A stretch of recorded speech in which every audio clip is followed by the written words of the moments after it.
Puring mga hinirang, masayang nagdiriwang, pagalak tayong lahat. Si Jesu Kristo'y nabuhay, nanaig sa kamatayan. Alleluia, Alleluia. Sa ngalan ng Ama at ng Anak at ng Espiritu Santo. Amen. Ang pagpapala ng ating Panginoong Hesukristo, ang pag-ibig ng Diyos Ama, at ang pakikipagkaisa ng Espiritu Santo naway sumainyong lahat. At sumaiyo rin. Mga minamahal kong mga kapatid, aminin natin ang ating mga kasalanan upang tayo ay maging marapat gumanap sa banal na pagdiriwang. Inaamin ko sa makapangyarihang Diyos At sa inyo, mga kapatid, na lubha akong nagkasala sa isip, sa salita at sa gawa, at sa aking pagkukulang. Kaya isinasamo ko sa mahal na Birheng Maria, sa lahat ng mga anghel at mga banal, at sa inyo, mga kapatid, na ako'y ipanalangin sa Panginoong ating Diyos. Kaawaan tayo ng makapangyarihang Diyos, patawarin tayo sa ating mga kasalanan, at patnubayan tayo sa buhay na walang hanggan. Amen. Panginoon, kaawaan mo kami. Panginoon, kaawaan mo kami. Kristo, kaawaan mo kami. Kristo, kaawaan mo kami. Panginoon, kaawaan mo kami. Panginoon, kaawaan mo kami. Manalangin tayo.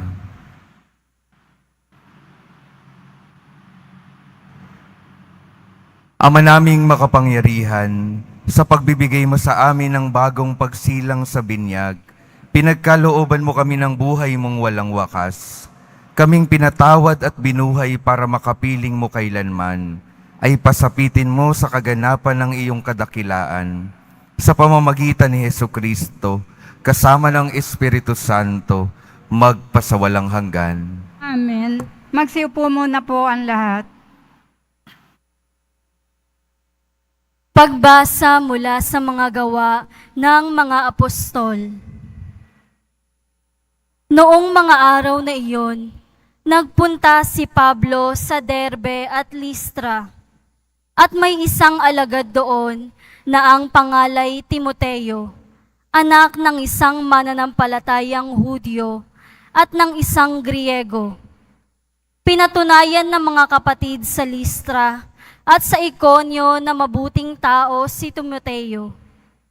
Ibig isama ni Pablo si Timoteo, kaya't tinuli niya ito sapagkat alam ng lahat ng Hudyo sa lungsod na iyon na Griego ang kanyang ama.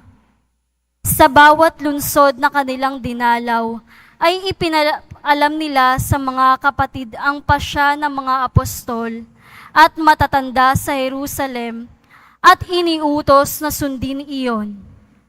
Kaya't tumibay sa pananampalataya ang mga kaanib ng bawat simbahan at dumarami ang bilang ng mga alagad araw-araw. Naglakbay sina Pablo sa lupain ng Phrygia at Galatia, sapagkat sinanla sila ng Espiritu Santo na mangaral sa Asia. Pagdating sa hangganan ng Misya, ibig sana nilang pumasok sa Bitinia, subalit hindi sila pinahintulutan ng Espiritu ni Jesus. Kaya't bumagtas sila ng Misya at nagtungo sa Troas. Kinagabihan, nagkaroon si Pablo ng isang pangitain. May isang lalaking taga-Macedonia, nakatayo at namamanhik sa kanya. Tumawid po kayo rito sa Macedonia at tulungan ninyo kami. Pagkatapos ng pangitaing ito, gumayak kami agad sapagkat natanto naming kami tinatawag ng Diyos upang ipangaral sa Macedonia ang mabuting balita. Ang salita ng Diyos. Salamat sa Diyos. Purihin ng lahat ang Diyos, parangalan siyang malugod. Purihin ang lahat ang Diyos, parangalan siyang malugod. Umawit sa kagalakan ang lahat ng mga bansa. Panginooy papurihan, paglingkuran siyang kusa. Lumapit sa harap niya at umawit na may tuwa. Purihin ng lahat ang Diyos, parangalan siyang malugod. Ang Panginooy ating Diyos, ito'y dapat malaman. Tayo'y Kanya, Kanyang lahat, tayong lahat na nilalang. Lahat tayo'y bayan niya, kabilang sa Kanyang kawan. Purihin ng lahat ang Diyos, parangalan siyang malugod. Mabuti ang Panginoon, pag-ibig niya'y walang hanggan. Siya'y Diyos na mabutit, laging tapat, kailanman. Purihin ng lahat ang Diyos, parangalan siyang malugod. Magsitayo na po ang lahat.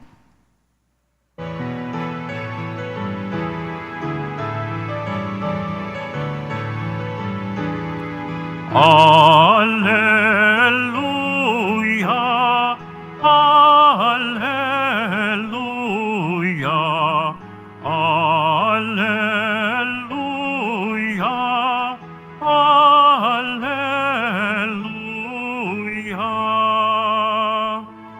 Kayong kay Kristo na buhay ay sa langit nakalaan upang kay Kristo umisan.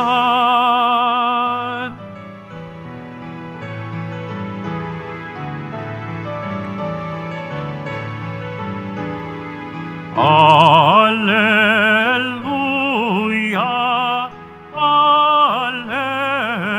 Alleluia, Alleluia, Alleluia.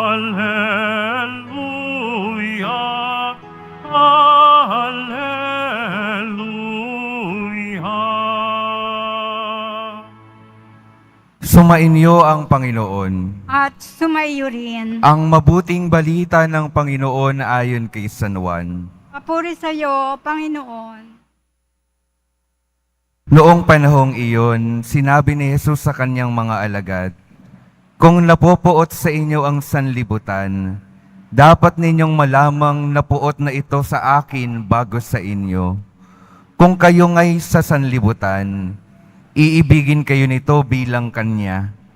Ngunit yamang hindi kayo sa sanlibutan, kundi pinili ko kayo mula rito. Ito'y napupuot sa inyo. Alalahanin ninyo ang sinasabi ko sa inyo. Walang aliping higit kaysa kanyang Panginoon. Kung kayo'y inusig nila, uusigin din nila kayo. Kung ako'y inusig nila, uusigin din nila kayo. Kung tinupad nila ang aking salita, tutuparin din nila ang salita ninyo. Ngunit ang lahat ng ito'y gagawin nila sa inyo dahil sa akin, sapagkat hindi nila nakikilala ang nagsugo sa akin." Ang mabuting balita ng Panginoon. Pinupuri ka namin, Panginoong Hesukristo. Magsiupo muna po ang lahat. Magandang umaga po sa inyong lahat, mga minamahal kong mga kapatid na naririto at kasama natin online. Good morning po.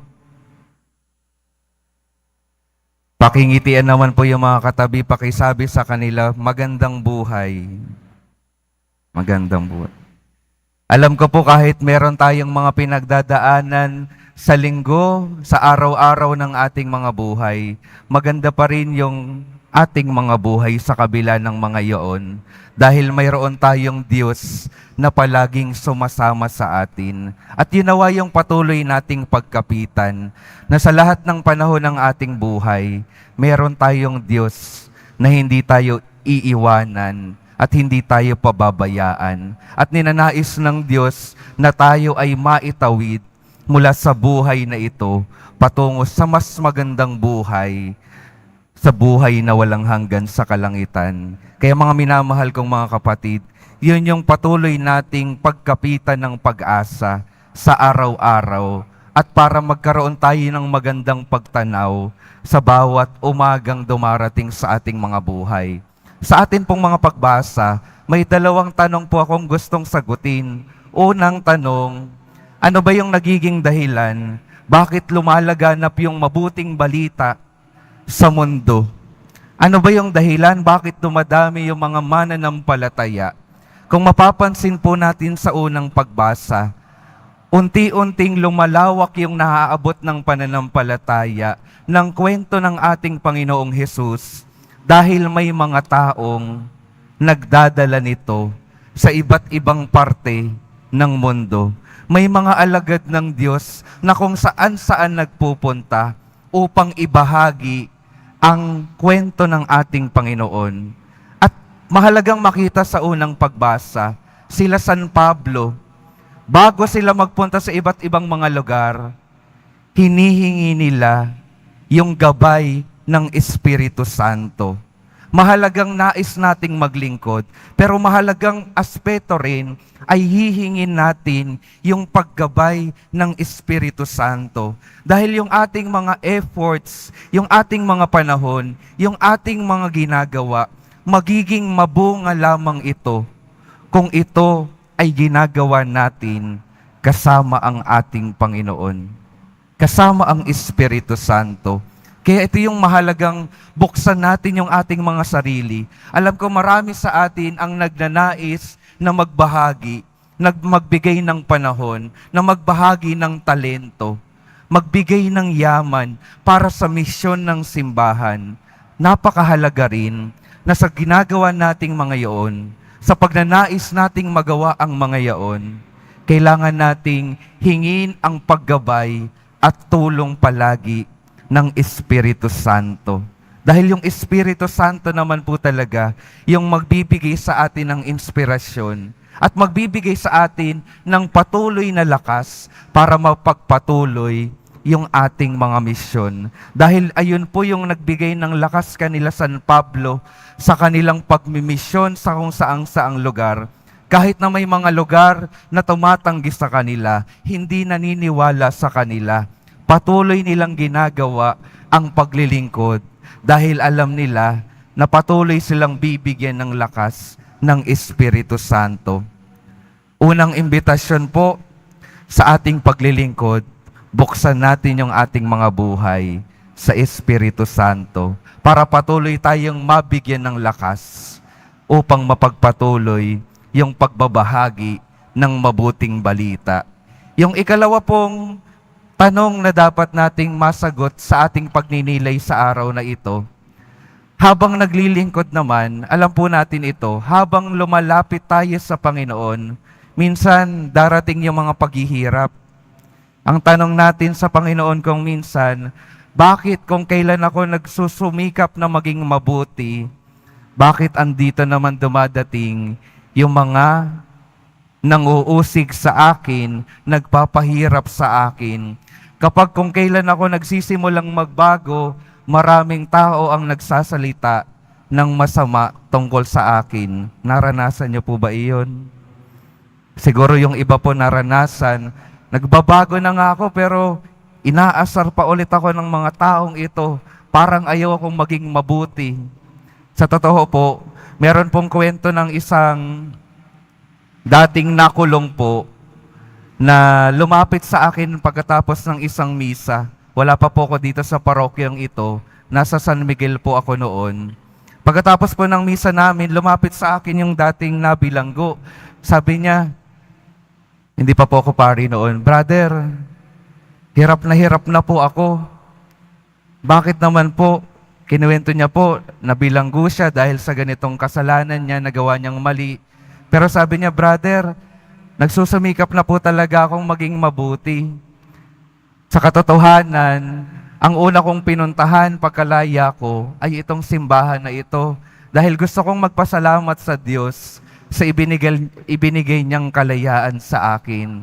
At nakahanap po ako ng trabaho, pero sa trabaho ko po, yung tingin po ng aking mga katrabaho ay parang napakasama ko pa rin. Parang wala akong pag-asa. Palagi nila akong pinag-uusapan. Parang dumadating yung mga punto sa aking buhay na gusto ko na lang gantihan sila. Gusto ko na lang saktan sila. Gusto ko na lang bumalik sa dati kong buhay. dahil sa mga ginagawa nila sa akin. Ang sabi ko po sa kanya, kapag tayo nagsusumikap na maging mabuti, kapag tayo ay tumatahak sa daan ng pagbabago, yung puwersa ng kasamaan, talagang hihilahin tayo pabalik sa Kanya. Dahil ayaw ng masama, ayaw ng demonyo na tayo ay nagbabago. Kaya lahat ay gagawin niya. Iinisin niya tayo. Papahirapan tayo para lamang hindi tayo makapagpatuloy sa daan ng kabutihan. Kaya kuya, ang sabi ko po sa kanya, patuloy ka nawang humingi ng lakas sa ating Panginoon na malabanan yung puwersa ng kasamaan na dumadating sa iyong buhay. At hindi lamang po sa kanya iyon, sa atin pong lahat na nagsusumikap na maging mabuti, na nagsusumikap na magpahayag ng mabuting balita ng ating pananampalataya.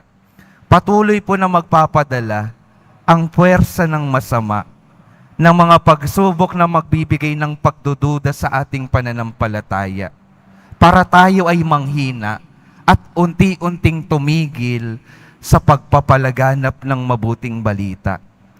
Pero nawa ang ating mga tugon sa pagpapahirap ng mundo, pagpapahirap ng masama, ay mas matinding pagkapit sa ating Panginoon na nais tayong madala sa mas mabuting buhay, sa mas magandang buhay, sa buhay na walang hanggan. Ito po yung tandaan natin.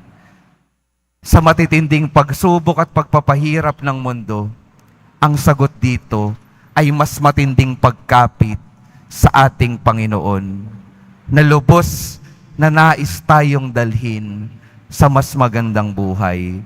Kaya mga minamahal kong mga kapatid, dalawang paanyaya po sa araw na ito. Paanyaya na tayo, katulad nila San Pablo, magpagabay sa Espiritu Santo upang makapagdala pa ng maraming tao patungo sa pananampalataya. At tayo naman na patuloy na naglilingkod at naglalakad at naglalakbay patungo sa kabutihan. Sa mga panahon na tayo ay sinusubok ng mundo, tayo nawa ay maging matatag sa pagkapit sa ating Panginoon upang marating natin ang inihanda niyang tahanan sa kalangitan sa wakas ng ating mga buhay.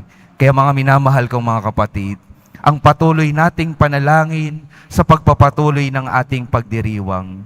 Patuloy nawa tayong samahan ng Espiritu Santo upang maging matatag tayo sa bawat panahon ng ating mga buhay.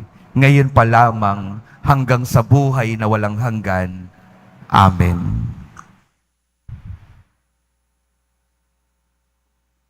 Magsitayo na po ang lahat.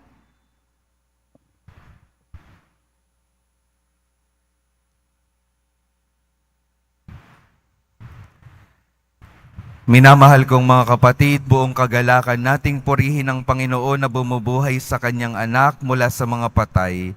At dahil dito ay nakatitiyak tayo ng buhay na walang hanggan. Hilingin natin ang tulong ng Panginoon sa mga panahon ng pagsubok. Sa bawat panalangin ng ating sasabihin, Ama, panatilihin mo kami sa iyong pag-ibig. Ama, panatilihin mo kami sa iyong pag-ibig. Ang ating mga pastor, lalo na ang Santo Papa at mga obispo, naway patuloy tayong busugin sa mabubuting aral. Manalangin tayo. Ama, panatilihin mo kami sa iyong pag-ibig. Ang mga inuusig dahil sa kanilang pananampalataya kay Hesukristo, naway patuloy na palakasin ng kapangyarihang walang maliw. Manalangin tayo. Ama, panatilihin mo kami sa iyong pag-ibig. Tayo naway makatagpo ng kagalakan sa ating pananampalataya kahit sa harap ng mga pagsubok at kasawian. Manalangin tayo. Ama, panatilihin mo kami sa iyong pag-ibig. Ang mga nagdurusa sa buhay na ito, lalo na ang mga may sakit, naway makatagpo ng ginhawa ng kalooban habang pinagninilayan ang inihahandog ni Jesus na buhay na walang hanggan. Manalangin tayo. Ama, panatilihin mo kami sa iyong pag-ibig. Ang mga namayapang tapat sa Panginoon, naway makasalo sa walang hanggang piging sa kaharian ng Diyos. Manalangin tayo. Ama, panatilihin mo kami sa iyong pag-ibig. Ama naming Diyos, hinirang mo kami upang makasalo mo ng walang katapusan sa iyong kaharian. Pagkalooban mo kami ng lakas upang pasanin ang mga dusa at paghihirap, bunga ng pagkaunawang muli kaming bubuhayin sa pamamagitan ng mapanligtas na kapangyarihan ni Hesukristo. Hinihiling namin ito sa pamamagitan niya na aming Panginoon. Amen. Magsiupo muna po ang lahat.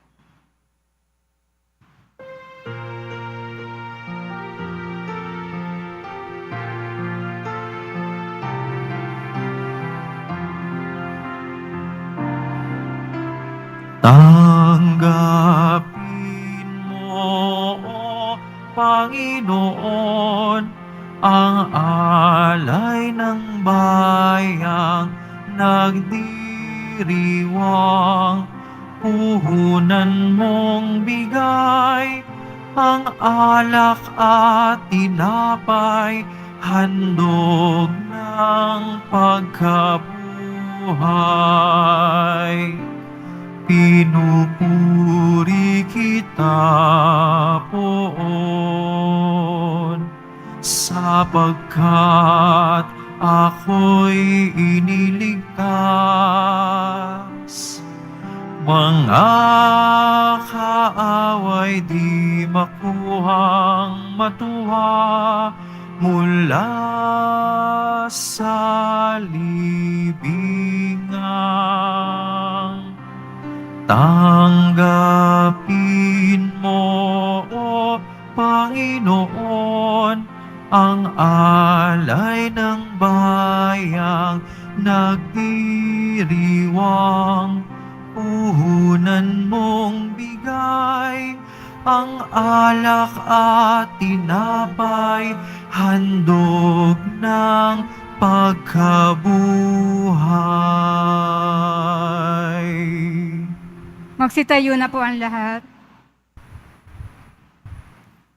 Manalangin kayo mga kapatid upang ang paghahain natin ay kalugdan ng Diyos Amang makapangyarihan. Tanggapin nawa ng Panginoon itong paghahain sa iyong mga kamay, sa kapurihan niya at karangalan sa ating kapakinabangan, at sa buong sambayanan niyang banal. Ama naming lumikha, tanggapin mo at kalugdan ang mga alay ng iyong angkan, upang sa tulong ng iyong paglingap at pagsubaybay, ang bigay mo sa aming puhunan ay hindi masayang, kundi tumubo pa ng mga kaloob mong walang katapusan. Sa pamamagitan ni Hesukristo, kasama ng Espiritu Santo, magpasawalang hanggan. Amen. Sumainyo ang Panginoon. At sumaiyo rin, Itaas sa Diyos ang inyong puso at diwa. tinaas na namin sa Panginoon. Pasalamatan natin ang Panginoong ating Diyos. Marapat na siya ay pasalamatan. Ama naming makapangyarihan, tunay ngang marapat na ikaw ay aming pasalamatan. Ngayong ipinagdiriwang ang paghahain ng Mesiyas, ang maamong tupa na tumubos sa aming lahat. Siya'y talagang maaasahan, at ang katapatan niya sa pananagutan ay siyang bumago sa dating pamumuhay, sa sangkatauhang namihasa sa pagkasalawahan. Ang dangal ng tao ay ganap na itinampok upang mamana namin sa pakikipagkapatid kay Jesus. Kaya kaisa ng mga anghel na nagsisiawit ng papuri sa iyo, nang walang humpay sa kalangitan, kami nagbubunyi sa iyong kadakilaan. Santo, Santo, Santo, Panginoong Diyos ng mga hukbo, napupuno ang langit at lupa ng kadakilaan mo. O sana sa kaitaasan, pinagpala ang naparirito sa ngalan ng Panginoon. O sana sa kaitaasan, magsiluhod po tayo. Ama naming banal, ikaw ang bukal ng tanang kabanalan, kaya't sa pamamagitan ng iyong Espiritu, Gawin mong banal ang kaloob na ito upang para sa amin maging katawan at dugo ng aming Panginoong Hesu Kristo. Bago niya pinagtiis ang kusang loob na maging handog, hinawakan niya ang tinapay, pinasalamatan kanya, pinaghati-hati niya iyon, iniabot sa kanyang mga alagad at sinabi, "Tanggapin ninyong lahat ito at kanin. Ito ang aking katawan na ihahandog para sa inyo."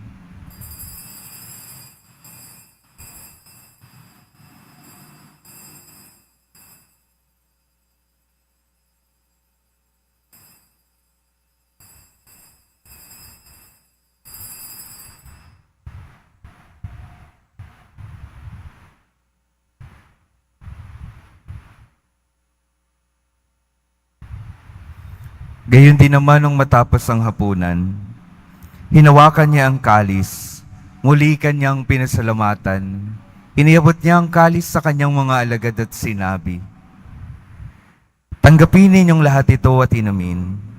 Ito ang kalis ng aking dugo, ng bago at walang hanggang tipan. Ang aking dugo na ibubuhos para sa inyo at para sa lahat, sa ikapagpapatawad ng mga kasalanan. Gawin ninyo ito sa pag-alala sa akin."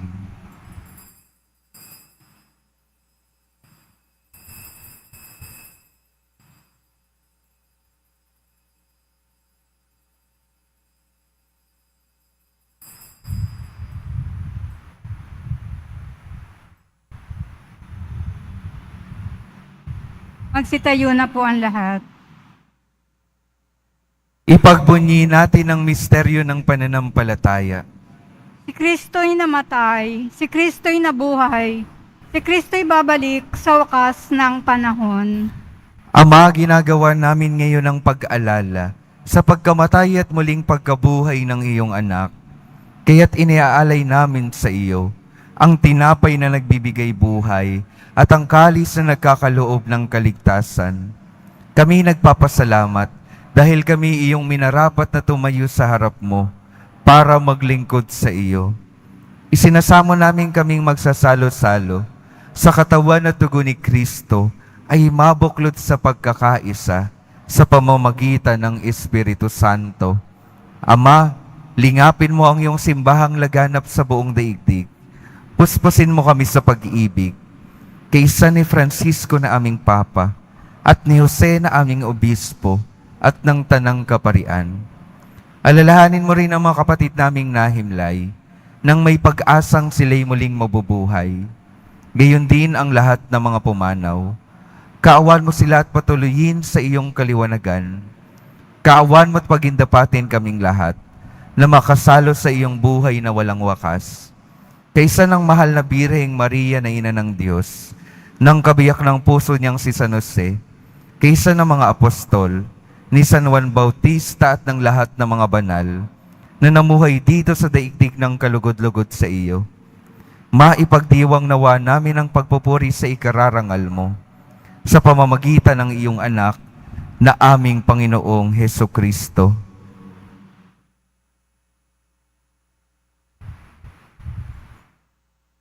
Sa pamamagitan ni Kristo, kasama niya at sa Kanya, ang lahat ng parangal at papuri ay sa iyo, Diyos Amang makapangyarihan, kasama ng Espiritu Santo, magpasawalang hanggan. Amen. Sa tagubili ng mga nakagagaling na utos at sa turo ni Jesus, na Panginoon natin at Diyos, ipahayag natin ng lakas loob. Ama namin, sumasalangit ka, sambahin ang ngalan mo, mapasa amin ang kaharian mo, sundin ang loob mo dito sa lupa para ng sa langit. Bigyan mo kami ngayon ng aming kakanin sa araw-araw at patawarin mo kami sa aming mga sala para ng pagpapatawad namin sa nagkakasala sa amin. At huwag mo kaming ipahintulot sa tukso at iadya mo kami sa lahat ng masama. Hinihiling namin kami iadya sa lahat ng masama, pagkalooban ng kapayapaan araw-araw, iligtas sa kasalanan, at ilayo sa lahat ng kapahamakan, samantalang aming pinananabikan ang dakilang araw ng pagpapahayag ng tagapagligtas naming si Hesu Kristo. Sapagkat iyo ang kaharian at ang kapangyarihan at ang kapurihan magpakailanman. Amen. Panginoong Hesu Kristo, sinabi mo sa iyong mga apostol, kapayapaan ang iniiwan ko sa inyo, ang aking kapayapaan ang ibinibigay ko sa inyo. Tunghayan mo ang aming pananampalataya at huwag ang aming pagkakasala. Pagkalooban mo kami ng kapayapaan at pagkakaisa ayon sa iyong kalooban, kasama ng Espiritu Santo, magpasawalang hanggan. Amen. Ang kapayapaan ng Panginoon ay laging sumainyo. At sumaiyo rin. Magbigayan kayo ng kapayapaan sa isa't isa. Kordero ng Diyos na nag-aalis ng mga kasalanan ng sanlibutan, maawa ka sa amin. Kordero ng Diyos na nag-aalis ng mga kasalanan ng sanlibutan, maawa ka sa amin. Kordero ng Diyos na nag-aalis ng mga kasalanan ng sanlibutan, ipagkaloob mo sa amin ang kapayapaan. Tayo po ay magsiluhod.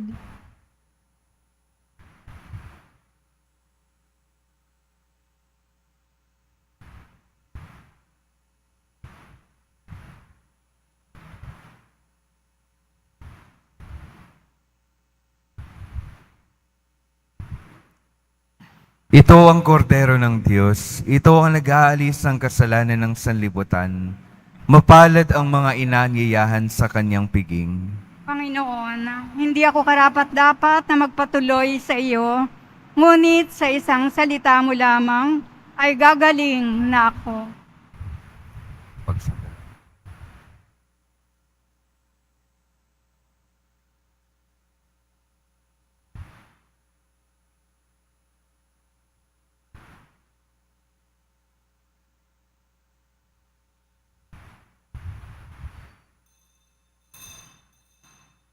Para po sa lahat ng tatanggap ng banal na komunyon, sasagot po tayo ng amen pagkasabi ng pari o ng lay minister ng katawan ni Kristo.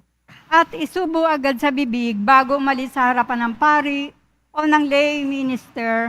Sumunod po tayo.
Manalangin tayo.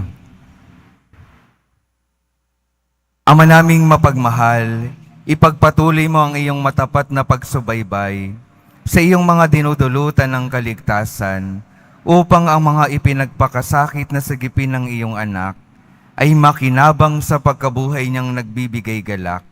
Sa pamamagitan niya, kasama ng Espiritu Santo, magpasawalang hanggan. Amen. Mga minamahal kong mga kapatid, magsiupo muna po tayo. May nais lamang po kong ipakilala sa bawat isa sa atin. Kasama po natin sa pagmimisang sa araw na ito, ang mga cancer warriors po. Pwede po bang tumayo kayo? Ayan po. Ang hiling ko po sa bawat isa pong naririto ay isama natin sa mga panalangin natin ang mga kapatid nating may pinagdadaanan, may karamdaman, lalo na ang sakit na cancer. Naririto po at yung mga wala rito, patuloy po natin silang isama sa ating mga panalangin upang patuloy nilang mararamdaman ang paglingap ng Diyos sa pamamagitan ng ating mga panalangin at pagdamay sa kanila. Sige po, upo muna po tayong lahat ulit. At mga minamahal kong mga kapatid, yung mahalagang paalala po ng ating ebanghelyo, ng ating mga pagbasa sa araw na ito.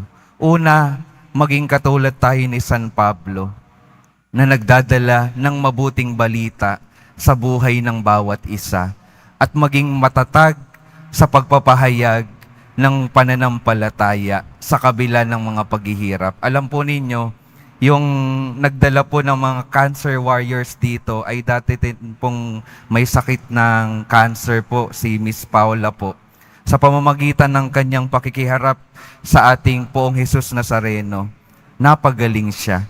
At ngayon siya naman po yung nagdadala ng iba patungo sa ating mahal na Poong Jesus Nazareno. Nagdadala ng iba patungo sa ating Panginoon. At alam po ninyo, nung kinakwento niya ito sa kanyang social media, marami din po siyang naging basher sa pagpapahayag ng mabuting balita. Pero sa kabila noon, patuloy siyang nagpapahayag ng mabuting balita. At ito rin po yung imbitasyon sa bawat isa sa atin. Katulad niya, katulad nila San Pablo, katulad ng mga alagad, patuloy na magpahayag ng mabuting balita sa lahat ng ating mapupuntahan. Magsitayo po tayong lahat. Sumain niyo po ang Panginoon. At sumayo rin Mahal na Poong Jesus Nazareno, inihayag mo sa pamamagitan ng krus ang walang maliw na pag-ibig ng Diyos sa sangkatauhan. Pakinggan mo ang kahilingan ng iyong angkan na nagsusumamo sa iyo. Makamtanawa nila ang iyong katugunan at tanggapin ang kasagutan na may utang na loob na tinatanaw. Basbasan din po ninyo ang mga daladala nilang mga imahen at dasalan. Sa pamamagitan ng bendisyon na ito, naway maalala nila ang mga pangako nila noon sa binyag, na ikaw ang kanilang iibigin at paglilingkuran bilang Panginoon, magpasawalang hanggan. Amen. At pagpalain kayo ng makapangyarihang Diyos, Ama, Anak at Espiritu Santo. Amen. Humayo kayong mapayapa, taglay ang pag-ibig ng Poong Jesus Nazareno. Salamat sa Diyos.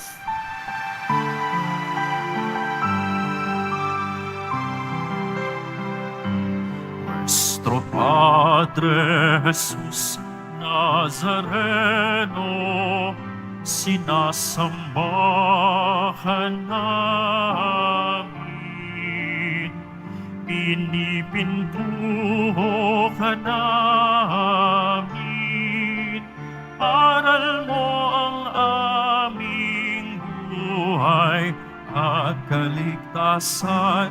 Nuestro Padre Jesus Nazareno, iligtas mo kami sa kasalanan. Ang krus mong kinamatayan ay sagisag ng aming kaligtasan. Nuestro Padre Jesus Nazareno, dinarangal ka namin. Nuestro Padre Jesus Nazareno, nilulwalhati ka namin. Nuestro Padre Jesus Nazareno, dinarangal ka namin. Nuestro Padre Jesus Nazareno, nilulwalhati ka namin.